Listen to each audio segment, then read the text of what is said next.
नमस्कार, स्वागत आहे तुमचं कृषी जागरण मध्ये पॉवर्ड बाय स्टील इंडिया आणि मी प्रतीक्षा काकडे। पाहूया बातम्यांचा वेगवान आढावा। त्याआधी नजर टाकूया आजच्या टॉप हेडलाईन्सवर। राज्यातील तापमानात घट, थंडीचा कडाका वाढला। मिरचीचे दर घसरल्याने शेतकरी चिंतेत। पेट्रोल आणि डिझेलचा दर 10 रुपयांनी कमी होण्याची शक्यता। मंगळवेढ्यात सेंद्रिय शेती शेतकऱ्यांची कार्यशाळा। शेतकरी उत्पादक संस्था बळकट करण्याचे शासनाचे प्रयत्न, पणन मंत्री अब्दुल सत्तार। पाहूया या संदर्भात सविस्तर बातम्या। उत्तर भारतात थंडीची लाट अद्यापही कायम आहे। याच बरोबर राज्यातील तापमानात देखील त्याचा परिणाम झालाय। राज्यातील तापमानात घट झाल्याने राज्यात थंडीचा कडाका वाढला आहे। हा थंडीचा जोर पुढे कायम राहण्याचा अंदाज देखील हवामान खात्याने दिलाय। बुधवारी जळगावात 9 अंशाच्या किमान तापमानाची नोंद झाली आहे, तर राज्याच्या काही भागांमध्ये मात्र किमान तापमान अंशतः वाढलं आहे। मागील 2 दिवसांपासून राज्यातील तापमानात चांगलीच घट झाल्याचं चित्र पाहायला मिळाले। त्यामुळे राज्यात थंडीचा जोर वाढल्याचं चित्र दिसून येत आहे। तसंच पुढील 3 ते 4 दिवस ही थंडी कायम राहण्याचा अंदाज देखील हवामान खात्याने दिलाय।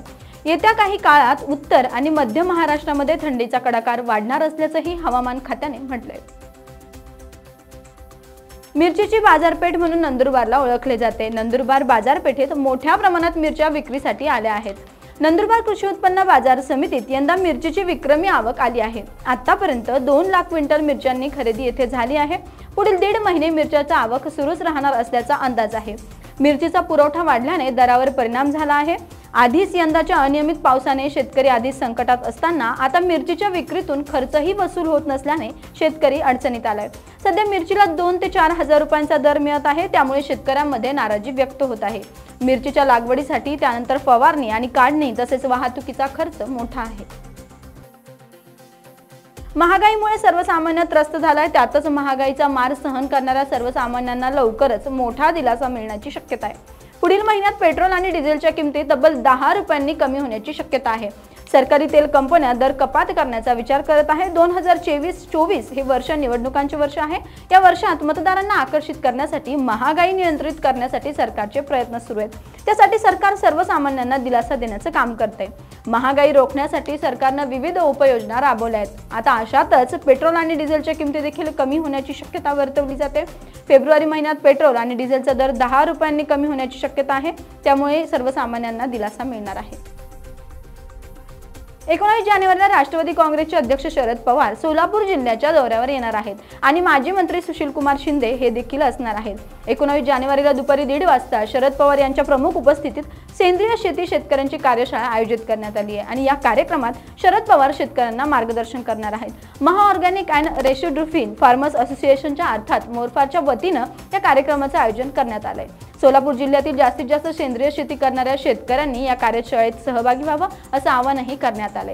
त्यासोबतच पंतप्रधान नरेंद्र मोदी 19 जानेवारीला सोलापूर दौऱ्यावर येत आहेत। सोलापूर शहरात 19 जानेवारी रोजी त्यांचा रोड शो आणि रे कॉलनीच्या कार्यक्रमासाठी येत आहेत। त्याच दिवशी राष्ट्रवादीचे अध्यक्ष शरद पवार यांनी सांगोला आणि मंगळवेढा येथे कार्यक्रम घेतल्याने सोलापूर जिल्ह्याचे राजकीय वातावरण चांगलंच तापलं असल्याचं पाहायला मिळतंय।